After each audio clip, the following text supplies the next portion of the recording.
নমস্কার, রাধে রাধে। শ্রী শ্রী সিদ্ধেশ্বরী মাতার বাৎসরিক পূজা উপলক্ষে আজ 18ই ফাল্গুন আমরা রওনা হব গঙ্গার উদ্দেশ্যে এবং কাল 19শে ফাল্গুন সকালবেলা আমরা আমাদের সিদ্ধেশ্বরী মায়ের চরণে জল ঢালব। এই যে আমাদের মা সিদ্ধেশ্বরী মাকে আপনারা দর্শন করুন। মাকে কত সুন্দর ফুলের সাজে সাজানো হয়েছে, আর পাশাপাশি মন্দিরটাকেও অসাধারণভাবে ফুল দিয়ে সাজানো হয়েছে। এখন ওই 11:45 মতো বাজে। আমরা এখন মায়ের কাছে ধূপবাতি জ্বালবো, সেই জন্য আমি ধূপবাতিগুলো জ্বালিয়ে নিচ্ছি মায়ের কাছে।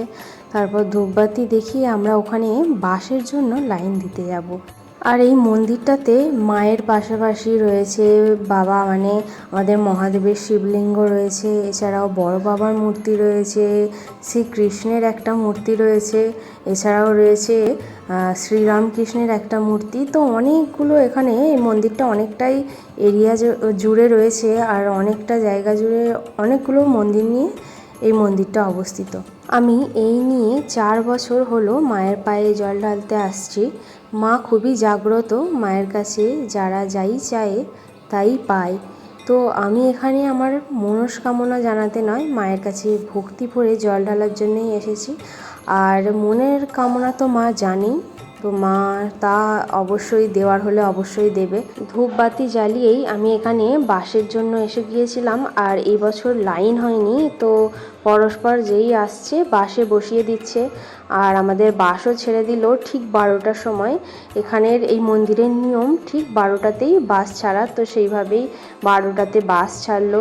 আর তারপরে আমরা সকলে মিলে এই যে একদম উলুবেড়িয়ার গঙ্গার ঘাটের কাছাকাছি আমাদের নামিয়ে দিয়েছে। একটু হেঁটে গেলেই গঙ্গা, আর দেখতে পাচ্ছেন কত মানুষ, একদম শয়ে শয়ে মানুষ হেঁটে এগিয়ে যাচ্ছে। প্রচুর মানুষ এই মন্দিরে জল ঢালে, প্রায় আমার ভাষায় হয়তো এবছর একটু কম হয়েছিল, 500 জন তো হবেই, 500 জনেরও বেশি হবে, তো তার কম নয়। এখানে আমি, আমার বৌদি, আর এছাড়াও আমার ভাইপোরা অনেকেই আমরা এসেছি একসাথে। এসেই প্রথমে আমরা গঙ্গাটাকে একটু দেখে নিলাম, কত সুন্দর লাগছিল গঙ্গার ভিউটা। ওটা দেখার পরে আমাদের এখানে আমরা চান টান সেরে সব কিছু একদম কাজ একদম হু করে শুরু করে দিলাম। কাজ বলতে কি কি হয়, ওই ঘটগুলোকে ঠিকঠাক করে বাঁধা, বাঁকটাকে সুন্দর করে সাজানো, এইগুলোই। দেখতে পাচ্ছেন এখন রাত ওই 1টা-1:30 হবে, এখনও কিন্তু গঙ্গার ওপর দিক কত সুন্দর নৌকা ভেসে যাচ্ছে। এই বছর গঙ্গায় জোয়ার ছিল, সেই জন্য আমাদের ঘাটের বেশি নিচে নামতে হয়নি, ঘাটের কাছাকাছিই জল ছিল। অন্য বছর জল এত নিচে নেমে যায় যে আমাদের কাদা তুলতে, স্নান করতে প্রচুর অসুবিধা হয়। আর গঙ্গার ফ্লোটা একবার দেখুন, কত জোরে গঙ্গার জল বয়ে যাচ্ছে। আর আমি এই যে ঘটে করে জল তুলে নিলাম। এবার আমার কাজ বাঁক বাঁধা আর ভালো করে সাজিয়ে মন্দিরগুলো যা যা রয়েছে, কালী মন্দির রয়েছে, সব জায়গায় ধূপবাতি দিয়ে হাঁটা শুরু করা। তো এর মাঝখানে কি হয়েছিল জানেন, আমার একটা ভাইপোর ওই বাঁকে করে জল তুলতেই গঙ্গা থেকে তার বাঁকটা ভেঙে গিয়েছিল। আবার আমরা নতুন বাঁক কিনে নিয়ে, এই যে এখন আমরা নতুন বাঁক কিনে নিয়ে এলাম। আর আমাদের থেকে লোক অনেক আগে এগিয়ে গিয়েছিল, কারণ বাঁক কিনতে গিয়ে আমাদের ওই 5 থেকে 10 মিনিট আরও দেরি হয়ে গিয়েছিল। তো ফাইনালি আমরা হাঁটা শুরু করেছিলাম 1:45-এ, এবং এই যে এখন আমি পাত্রপোলে এসে বসে আছি, তখন বাজে 4:15। মানে আমাদের উলুবেড়িয়া থেকে পাত্রপোল পর্যন্ত আসতে 2.5 ঘন্টা সময় লেগেছিল। আর রাতে এত ঠান্ডা লেগেছিল যে কি বলবো, প্রচুর ঠান্ডা ছিল, কারণ ওই দিন গৌর পূর্ণিমা ছিল, আর গৌর পূর্ণিমাতে চাঁদের শীতলতা একটু বেশি ছিল।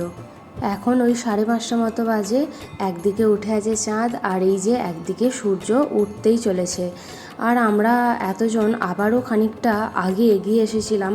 তারপর যিনি এই মন্দিরের পুরোহিত ছিলেন তিনি বললেন, আপনারা আরেকটু দাঁড়িয়ে যান, কারণ মায়ের মন্দির 7টাতেই খুলবে। তারপর ওখান থেকে আবার হাটপানপুর আমরা এসে গেছি। এসে এখন মায়ের পায়ে জল ঢালছি, মাকে প্রণাম জানিয়ে মায়ের চরণে জল ঢাললাম। সিদ্ধেশ্বরী মায়ের চরণে আমার কোটি কোটি প্রণাম। তারপর মায়ের চরণে জল ঢালার পর বাবার মাথায় জল ঢালছি। আর ক্যামেরাটা একটু বেশি নড়ছিল, কারণ এত ভিড় ছিল যে ঠেলাঠেলিতে একটু ক্যামেরা নড়ে গিয়েছিল। মায়ের চরণে জল ঢেলে বাবার মাথায় জল ঢালার পর মাকে বিদায় জানিয়ে বাড়ি যখন যাচ্ছি, তখন দেখি রাস্তায় এত সুন্দর একটা শিব পার্বতীর মূর্তি দাঁড় করানো রয়েছে, এবং এই মূর্তিটাকে এখন বরণ করা হবে। কি মিষ্টি, এত সুন্দর শিব পার্বতীর মিষ্টি মূর্তি না, দেখে আমি দাঁড়িয়ে গিয়েছিলাম। প্রচুর প্রচুর বক্স চলছিল যে এখানে কান পাতাই যাবে না, সেই জন্য আমি ভয়েস অফ করে রেখেছি।